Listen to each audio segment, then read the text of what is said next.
Busquen en sus Biblias, por favor, si tienes Biblia contigo en esta mañana, Salmos 32, Salmo 32. Para nosotros es un gran privilegio poder llegar a este día, el comienzo de cultos de manera formal aquí en la Iglesia Bautista Gracia.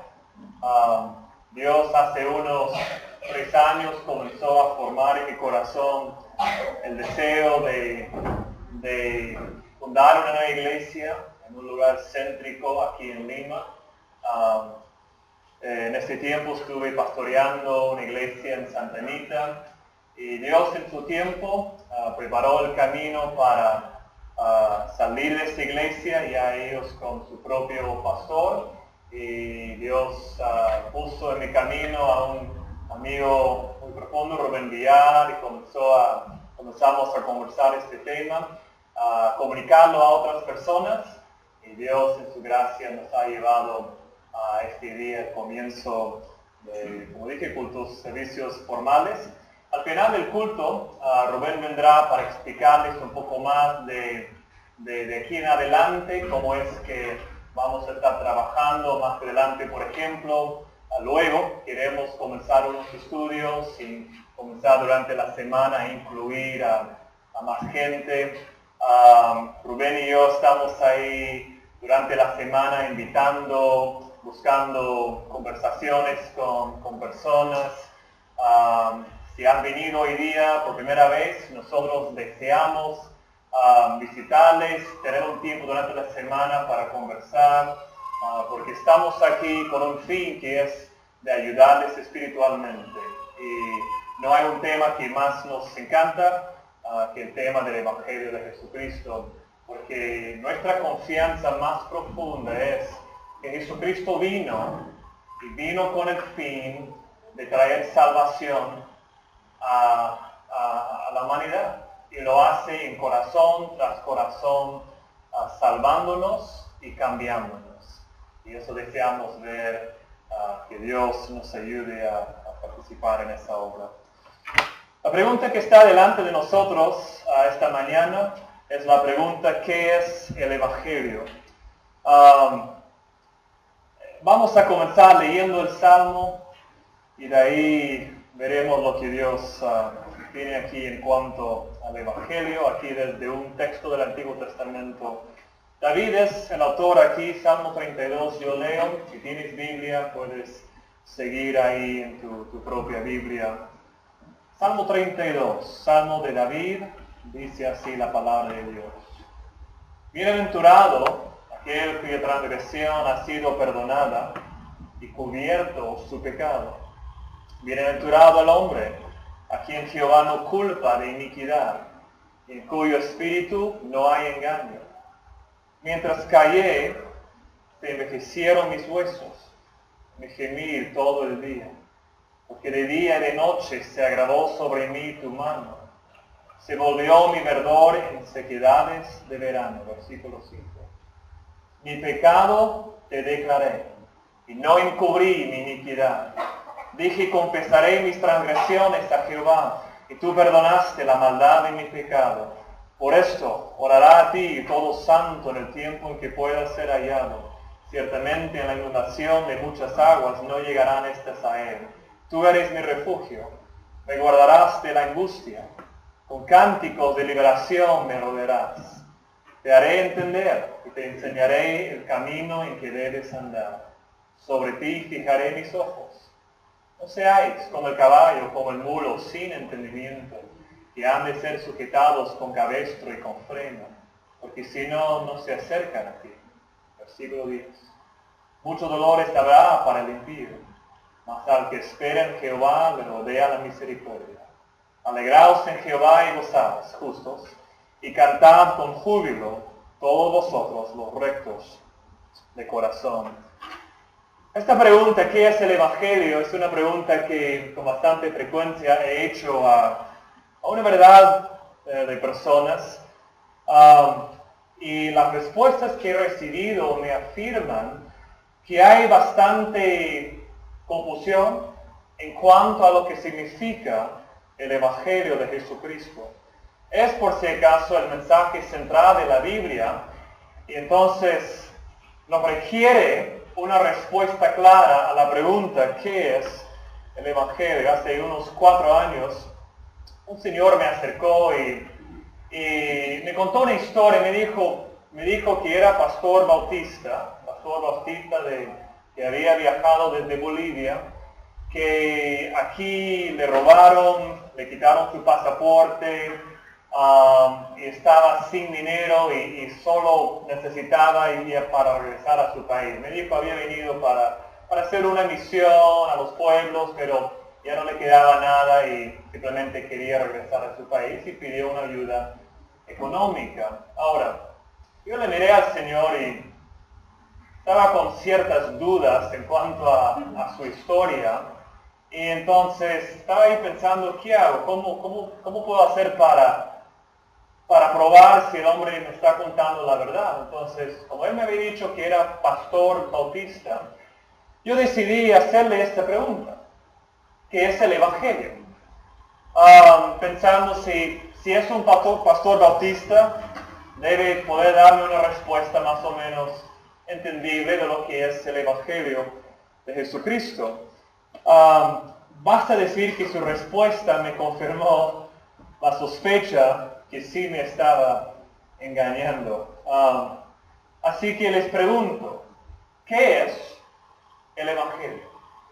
Hay que entender 2 cosas sencillas. Uno, el Evangelio es un mensaje, es decir, es la declaración de que Dios hizo algo para el beneficio del hombre.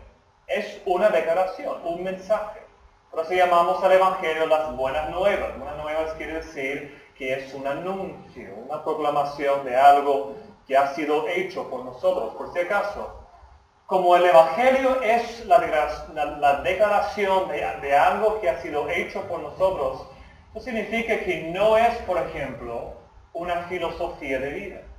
Hay religiones que básicamente, si tú tomas lo que es el centro de la religión, en el centro, la religión es una filosofía de vida, es una enseñanza acerca de cómo entender y cómo vivir la vida. Pero el Evangelio de Cristo, el mensaje principal de la Biblia, no es así. No es una filosofía de vida, no es una serie de pautas para la vida abundante. No es tampoco un cuerpo de enseñanzas morales o éticas que uno necesita hacer para tener comunión con Dios. Es simplemente un anuncio. El anuncio de que algo ha sido hecho por nosotros.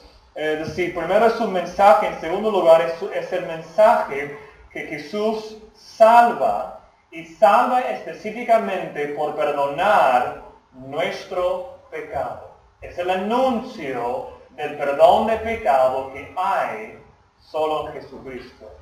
Ahora, el tema del Salmo 32 es el tema del perdón, es decir, lo que David está destacando aquí, explicando, ilustrando, tiene que ver todo con el tema del perdón de pecado. Y aunque David lo escribió unos más o menos 1000 años antes de Jesús, el Salmo sin duda nos apunta al Evangelio de Jesucristo. Quiero que vean 3 cosas en esta mañana. 1, la necesidad para el perdón. 2, el camino al perdón. Y 3, el Evangelio del perdón. La necesidad para el perdón, el camino al perdón y el Evangelio del perdón. Y de esta manera deseo explicarles, darles una respuesta a la pregunta, ¿qué es el Evangelio? Comenzaremos con esto, la necesidad para el perdón. Lo que es obvio aquí, en el Salmo, es que David entendió la necesidad del perdón, es decir, la necesidad para ser o de ser perdonado. Les dirijo a los primeros 2 versículos. Si no has venido con Biblia, no hay ningún problema, pero que puedan ver de la distancia. ahí los versículos puestos en la pantalla. Mira bien en los versículos 1 y 2. David comienza su salmo diciendo, bienaventurado aquella cuya transgresión ha sido perdonada y cubierto su pecado. Dice, bienaventurado el hombre a quien Jehová no culpa de iniquidad. David aquí está expresando que el hecho de estar en una posición delante de Dios con tus pecados perdonados, con tus pecados cubiertos, donde Dios no cuenta en contra de ti tus pecados, que estar en aquella situación es una realidad tan bella y tan gozosa que David lo describe con la palabra bienaventurado. El comentarista antiguo que se llama Matthew Henry, él escribiendo hace un poco más de 300 años, hablando sobre este texto, dice así, o él aclara un punto muy principal aquí. Dice que cuando David, en el Salmo 1.1, en el primero de los Salmos, donde David dice, bienaventurado el varón que no anduvo en consejo de malos, el significado de la palabra bienaventurado ahí es, este es el carácter del hombre bendito. Y el que no tiene este carácter, el bienaventurado el varón que no anduvo en consejo de malos, el que no tiene este carácter no puede esperar ser feliz. Pero cuando, y Matthew Henry sigue, pero cuando se dice aquí en el Salmo 32, bienaventurado aquel cuya transgresión ha sido perdonada, el significado es que este es el fundamento de su bendición. Es decir, esto es aquel privilegio esencial, de lo cual fluyen todos los demás componentes de su bendición. Y Matthew Henry entiende algo básico, profundo, en cuanto a lo que David está destacando, en cuanto a cómo debemos entender toda la Biblia. Que la base para entender el fundamento, para entender la vida cristiana, para entender este libro, es que hay una posición que el cristiano ocupa. Y la posición es una posición donde Dios te ha perdonado tus pecados. Por eso que en el versículo 2, David dice, bienaventurado el hombre que está en una posición a quien Jehová no culpa de iniquidad. Si a tu mente te viene el concepto de un juez y hay un juicio en proceso y el juez viendo la evidencia en contra de la persona que ha sido acusada, es un buen cuadro. Y nosotros, los acusados, nos paramos en la presencia de Dios y nos encontramos, los que hemos sido perdonados, en una posición donde Jehová no nos culpa de iniquidad. Mi preocupación es que tal vez no sientas la misma pasión que David sintió para ser hallado en esa misma condición.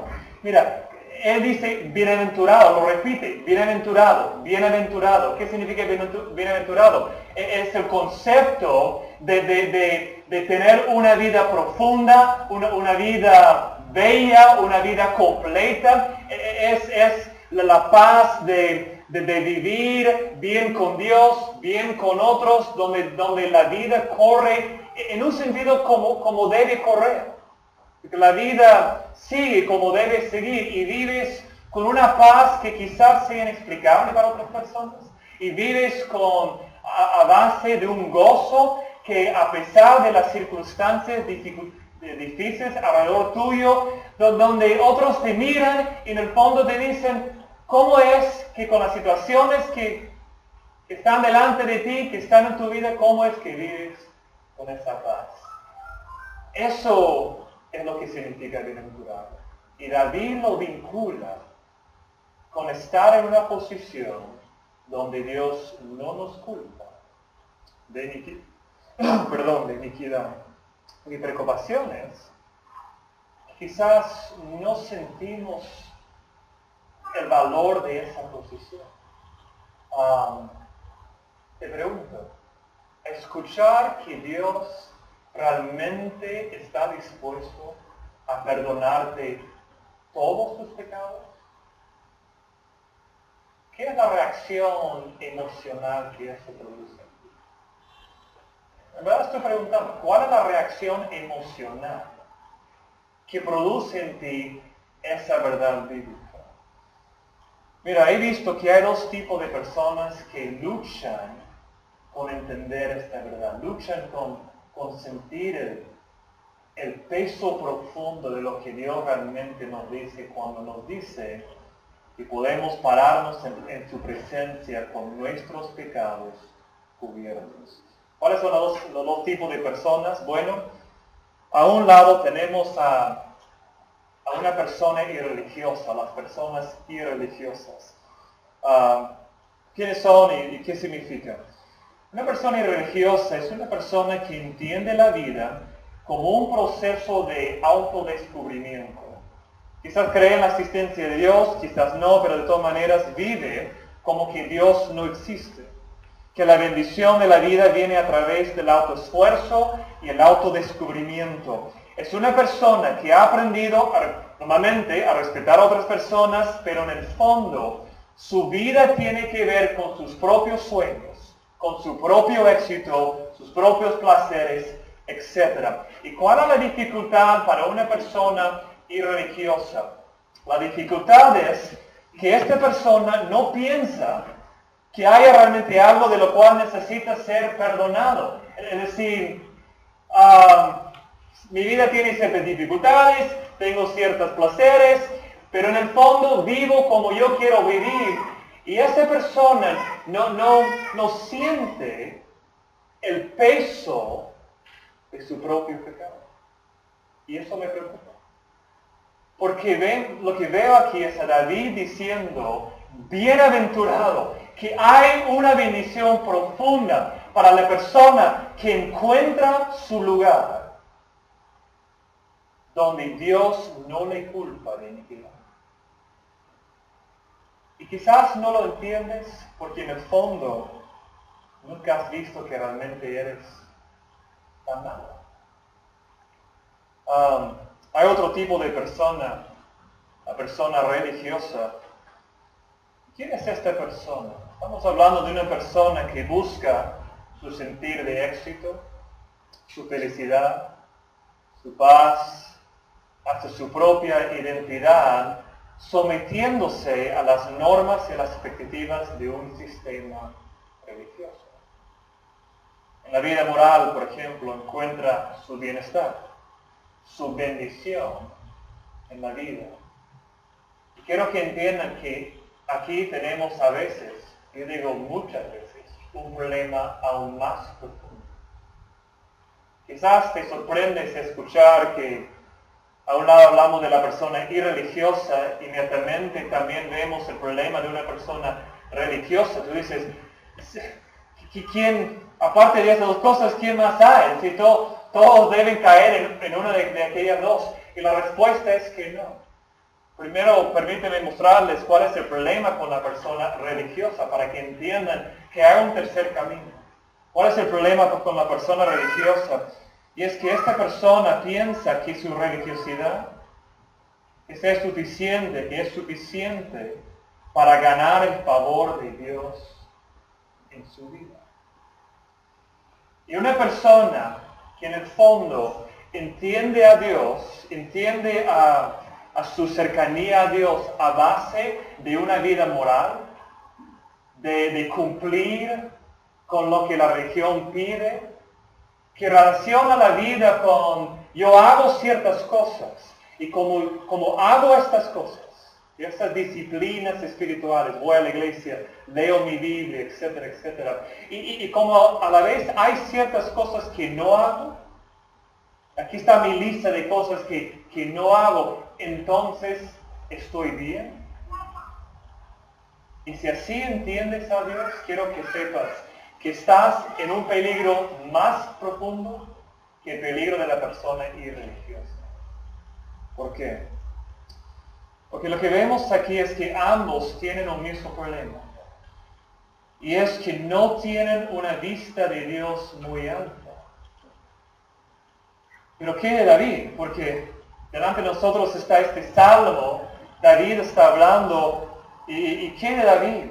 Ahora, sin duda, David tuvo una perspectiva de Dios muy, muy alta. ¿Cómo lo sabemos? Él entendió que si Dios es nuestro creador, entonces todas nuestras acciones y actitudes que resisten su autoridad son una ofensa tremenda ante el Creador santo y justo. Mira, algunos se sorprenden, hasta se ofenden que David, por ejemplo, en el Salmo 51, que es su salmo de confesión, después de haber cometido adulterio con Betsabé, después de haber matado al esposo de Betsabé, Urías, que David en el Salmo 51 podría decir, contra ti, hablando de Dios, contra ti, oh Dios, contra ti solo he pecado. Algunos leen ese salmo y su reacción es, ¿cómo es que David puede decir, solo contra ti he pecado? Que no entendió que había dañado a Betsabé, que mató a su esposo, que eso es su pecado, afectó a todo el pueblo de Israel.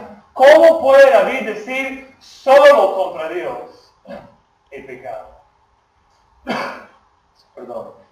Y la respuesta es que David tuvo una vista de Dios tan alta que no es que David está negando o menospreciando o viendo de manera ligera a los efectos de su pecado en la vida de otras personas, sino que su vista de Dios, de un Dios santo, separado de nosotros, puro, su vista es tan alta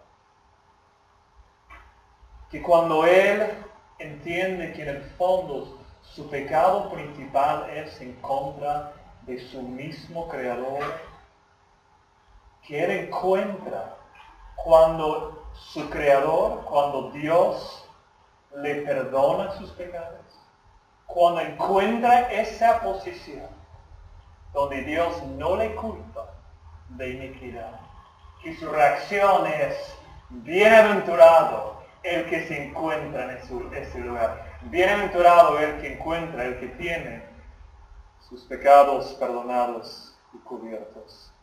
David enfatiza aquí que el fundamento de la vida llena de la bendición de Dios, es decir, la gran necesidad, es que puedas estar delante de Dios con tus pecados perdonados, cubiertos, donde Dios no te culpa de iniquidad, la necesidad del perdón. En segundo lugar, quiero que entiendan no solo la necesidad, sino el camino hacia el perdón, el camino al perdón.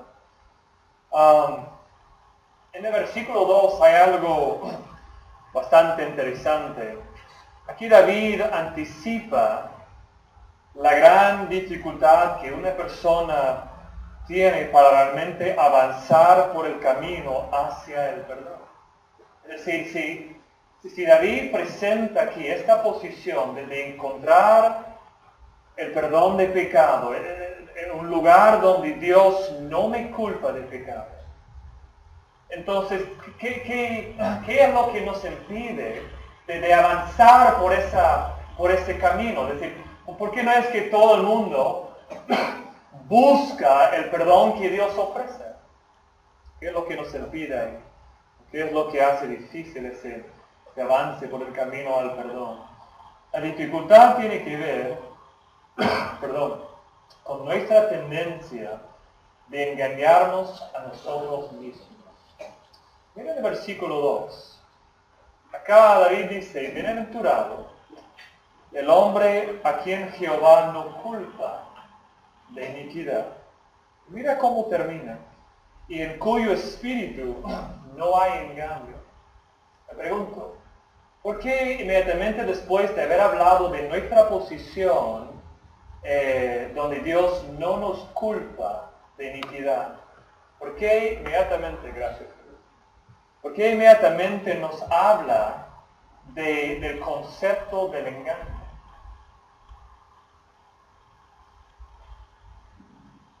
La respuesta es que la tendencia más natural para nosotros y lo que nos impide avanzar por el camino hacia el perdón es nuestra tendencia de engañarnos a nosotros mismos. Estamos hablando de un autoengaño. Mira el versículo 3. David dice, mientras callé, se envejecieron mis huesos y mi gemir todo el día.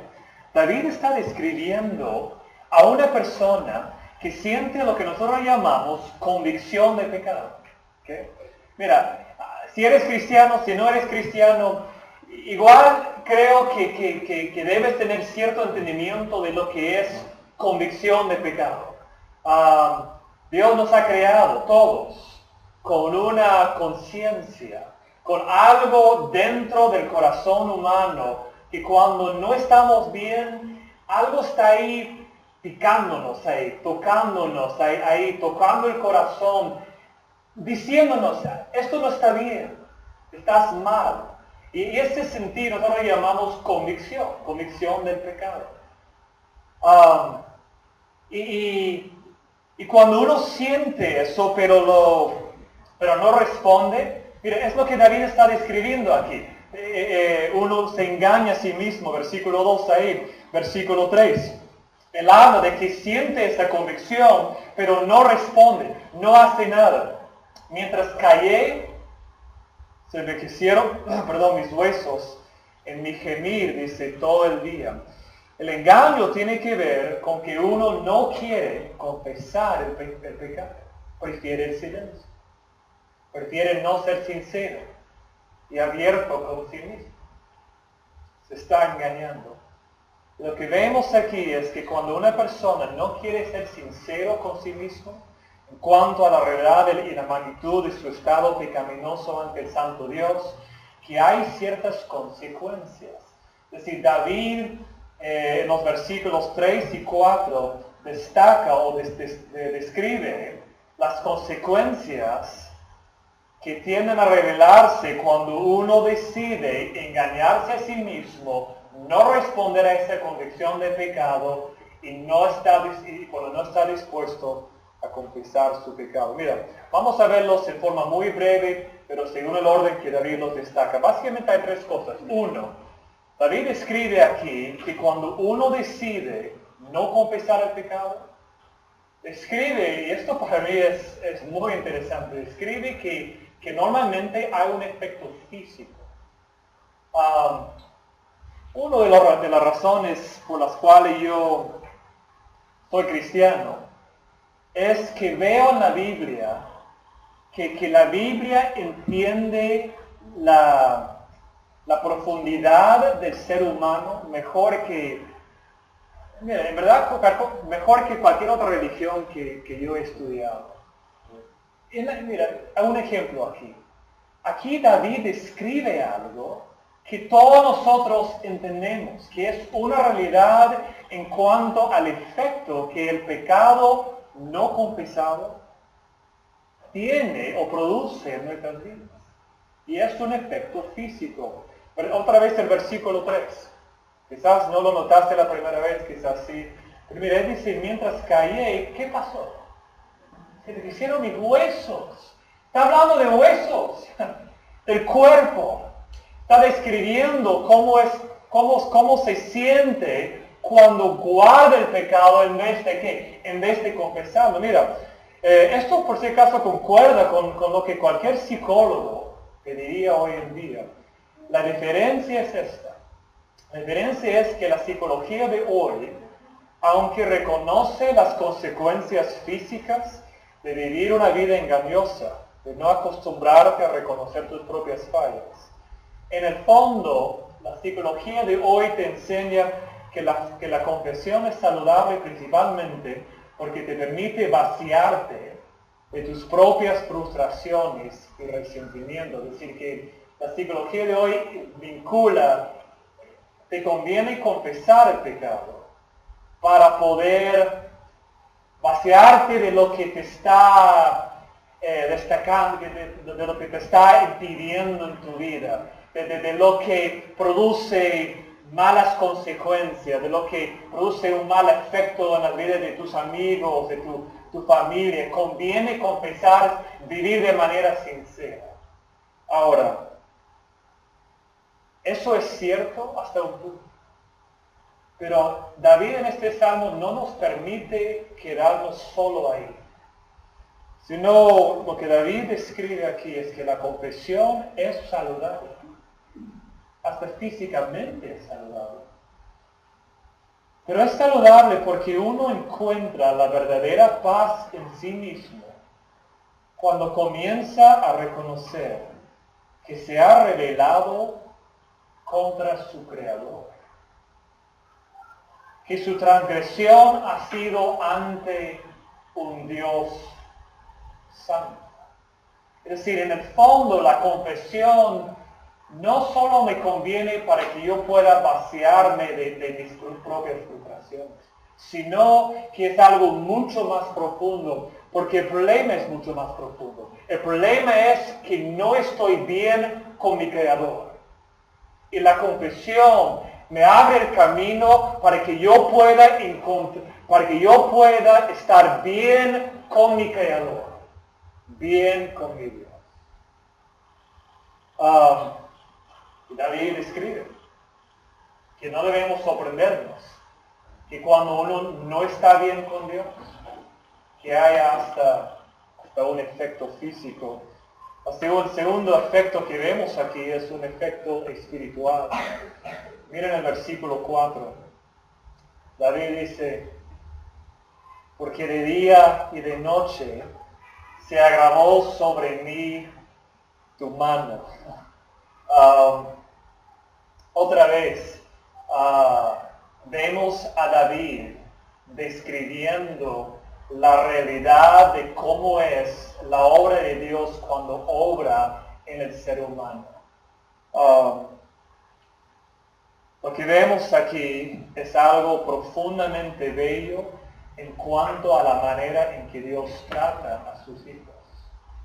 Hace unos años un amigo que es más grande que yo, no es más alto que yo, pero pesa mucho más que yo, que no es tan difícil, pero él puso su mano en mi pecho y comenzó a empujarme con la fuerza que él tiene. Y yo con la poca fuerza que tengo no pude resistirlo. No me pegó, sino que puso su mano ahí en el pecho y comenzó a subir el esfuerzo y comenzó a moverme de manera lenta y pero poderosa. Y me dijo, Tim, yo siento que Dios nunca me pega, pero que siempre su mano está en mi pecho empujándome hacia cumplir su voluntad.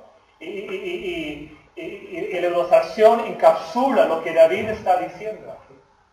Que Dios no está en su corazón pegarnos. Dios no tiende a trabajar con nosotros a los golpes. Mira, si uno no responde, no debe sorprenderse cuando Dios permite cuando Dios decide enseñarnos por golpes. Pero no es lo que cuando uno busca a Dios, no es lo que tiende a sentir en la vida cristiana, pero lo que sí siente es la presión de Dios empujándonos. Mira, hace unas semanas Dios me trajo convicción en un momento en mi corazón de algo que había dicho y por unos 10 minutos sentí esa convicción, ahí la mano de Dios presionándome y no sentí paz hasta lo confesé a los amigos que estuvieron conmigo ese día. Dije, oye, hablé mal, perdóname. Y es esta presión que David está describiendo. La presión que nos empuja hacia realmente confesar lo que está en nuestros corazones. Que Dios permite a veces los golpes de la vida, la manera en que Dios diariamente obra en la vida de una persona es por medio de una constante presión. En este caso, David siente esa presión de la mano de Dios empujándolo hacia una confesión verdadera de su pecado. Hay uno más que es el efecto emocional. Otra vez en el versículo 4, David dice, porque de día y de noche se agravó sobre mí tu mano, se volvió mi verdor y sequedades de verano. Esta frase es algo un poco más difícil de entender, pero a mí me parece que David está describiendo la lucha emocional que tuvo cuando no estuvo dispuesto a confesar su pecado. Es decir, la lucha física, la lucha espiritual, la mano de Dios y una lucha emocional. Y todos los que hemos sentido esta convicción de pecado, entendemos de lo que Dios está hablando. Pero quizás el psicólogo te dice, ahí es suficiente. Es decir, confiesa tu pecado, encuentra en vaciarte de tus frustraciones, de ser sincero contigo, ya un renacer ahí y suficiente. Pero como cristiano, ahí en este mismo texto, el Salmo 32, vemos que no es suficiente. Sino que el camino al perdón es la confesión del pecado a Dios, pero no queda ahí. Miren el versículo 5. Versículo 5, creo que lo tengo ahí en la pantalla, ahí está. Mi pecado te declaré, dice David, y no encubrí mi iniquidad. Toma un momento para realmente sentir lo que David acaba de escribir. Mi pecado te declaré. Recuerden el Salmo 51. El título del Salmo 51 es el Salmo en que David confiesa su pecado con Betsabé. Es decir, que si tú miras ese salmo fue escrito para canto público. Canto público. Este salmo para canto público. Por eso está grabado en el corario de los judíos. Aquí el salterio. Y encontramos a David con una sinceridad que quizás nos sorprende, pero dice, mi pecado te declaré, no encubrí mi iniquidad. Dije, confesaré mis transgresiones a Jehová, y tú perdonaste la maldad de mi pecado. 4 pensamientos muy breves aquí, uno por uno, y uno tras uno. 1, nosotros confesamos nuestro pecado a Dios mismo.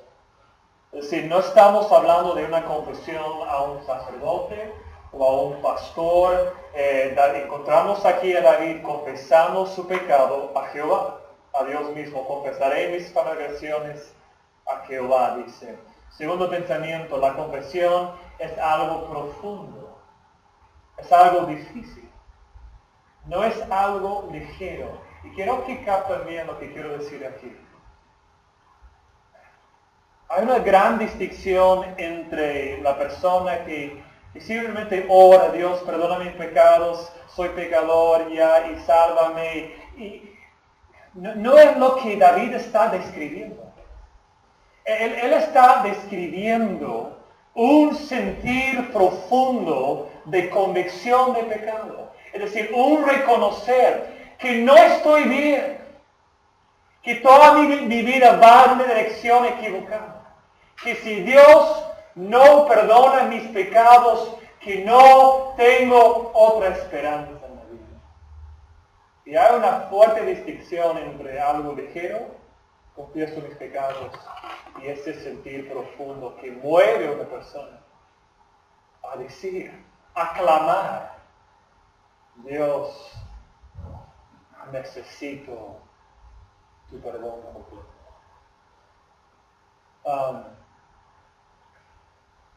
Mira, si no fuera así, ¿por qué no tiene sentido entonces el sufrimiento que David describe aquí? El sufrimiento físico, espiritual, emocional. Mira, sin duda David está describiendo una confesión profunda que pesa, una confesión de toda una dirección de vida equivocada. Tercer pensamiento, y estas últimas dos cosas vienen en un sentido explayado, el segundo pensamiento ahí. 3 es la confesión de pecados específicos. Es decir, la persona que no quiere ser específico, y a eso tengo dudas que realmente quiere confesarlo. Cuando alguien se me acerca y me dice, Tim, quiero que me perdones, he pecado contra ti y perdóname por favor. ¿Cuál es la pregunta obvia que voy a hacer? ¿Qué has hecho? Gracias, te perdono, pero ¿cuál es el pecado? Y a veces pensamos que simplemente podemos orar a Dios, Dios, perdóname mis pecados y no ser específicos. Y no es, mira, Dios no obra con nosotros.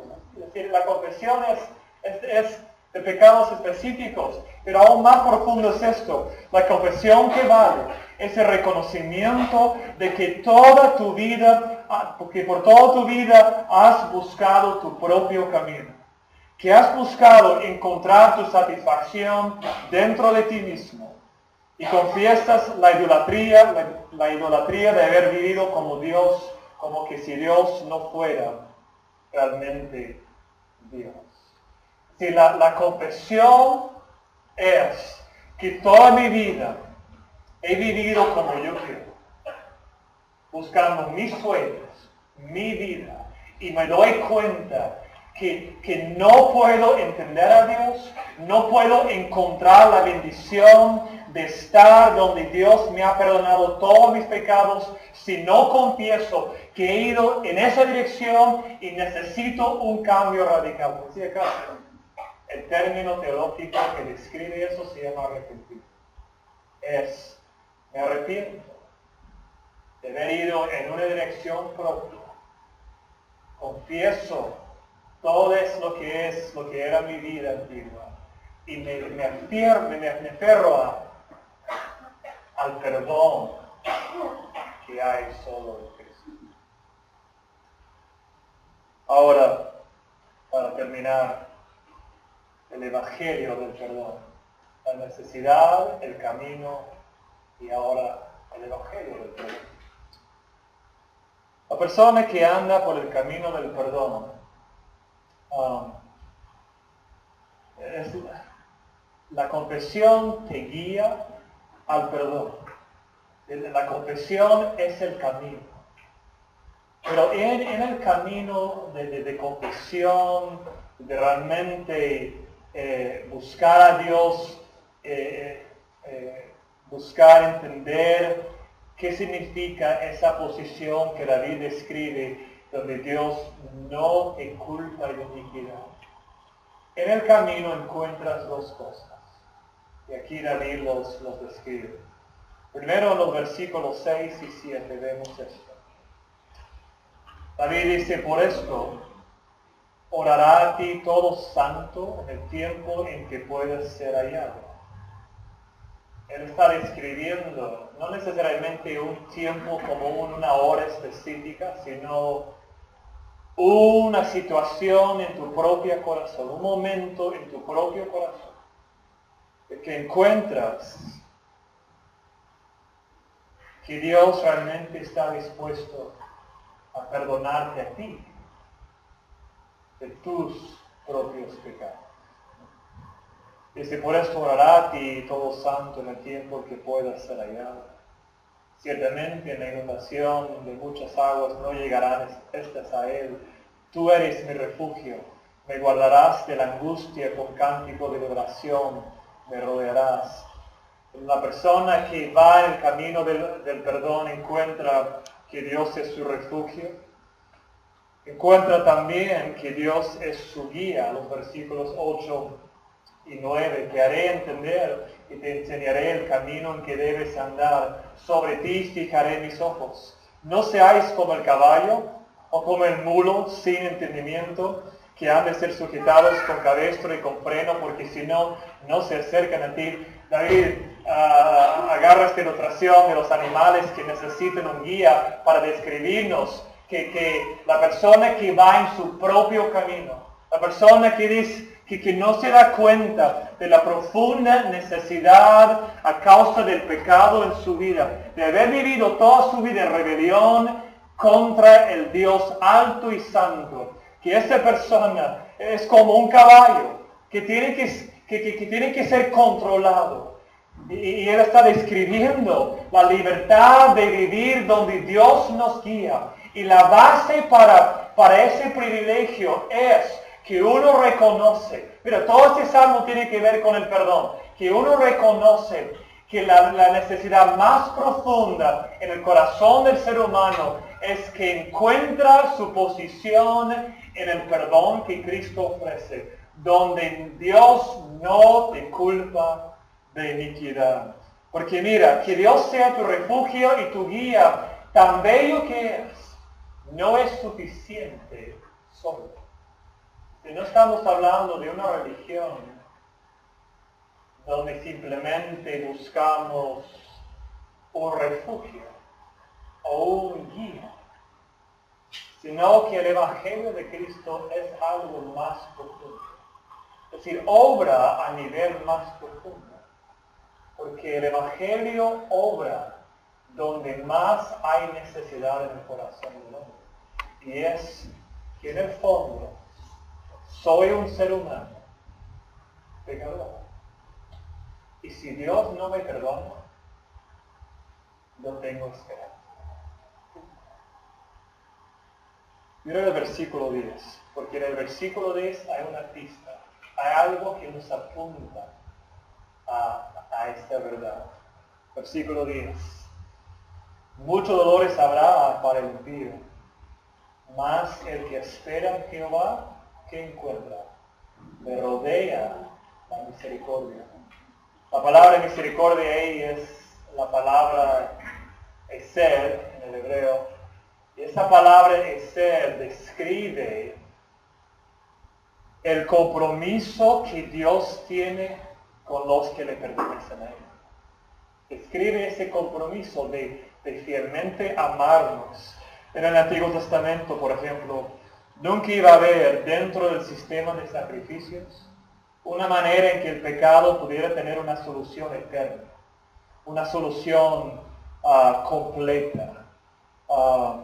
Sin embargo, el Antiguo Testamento está lleno de señas que nos apuntan a una nueva realidad en que un perdón eterno esté a nuestro alcance.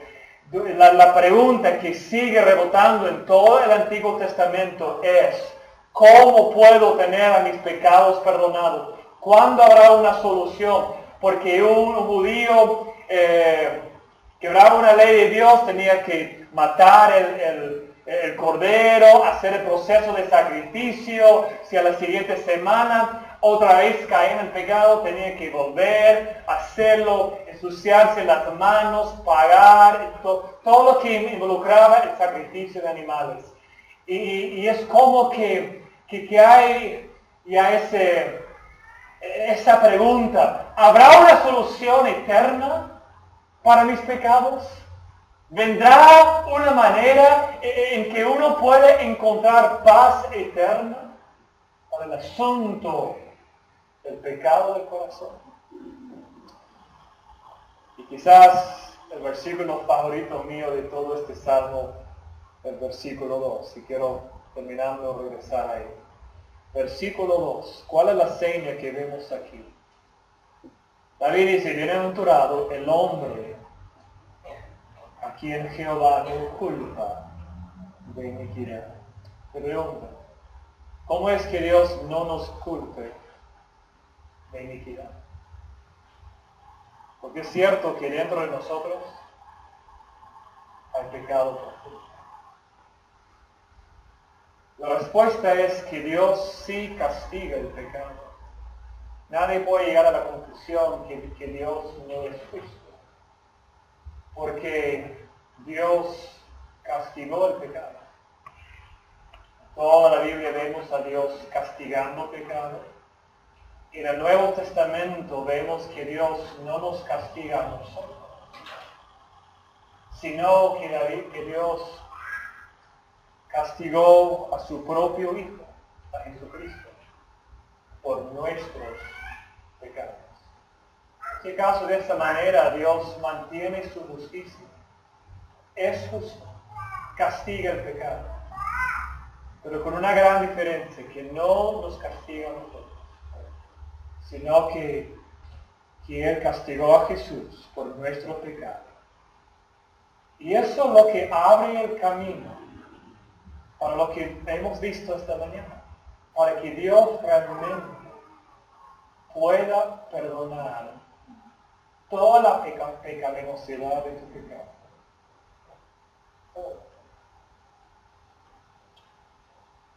¿Lo ves?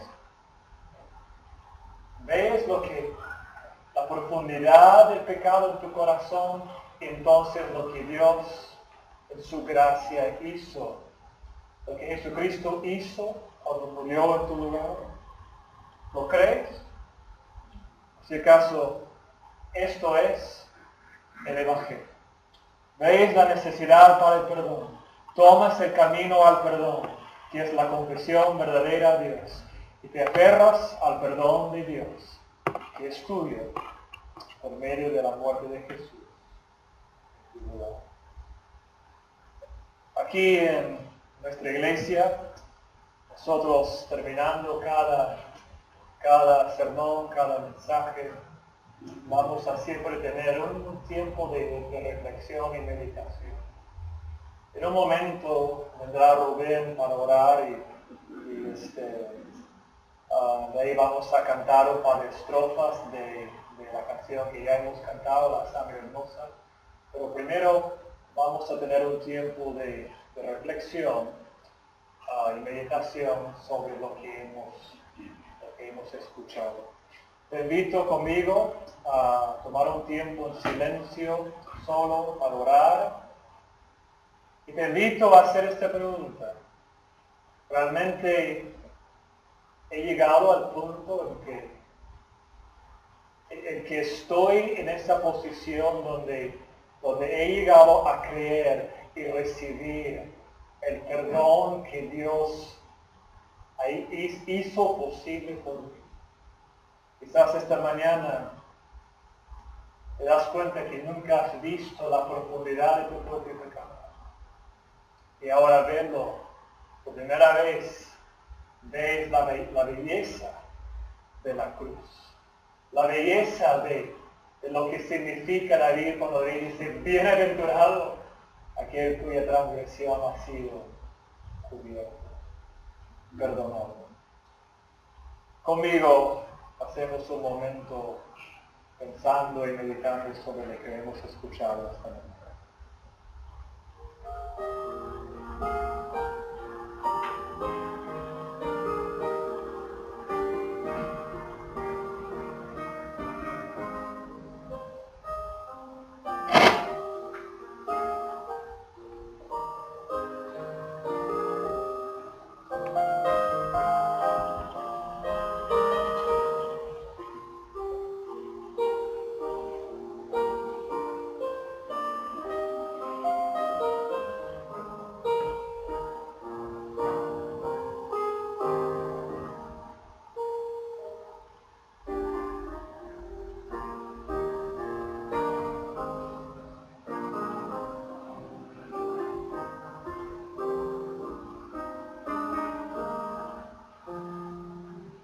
Padre Celestial, reconocemos solamente que en Cristo Jesús podemos tener el perdón completo de nuestros pecados.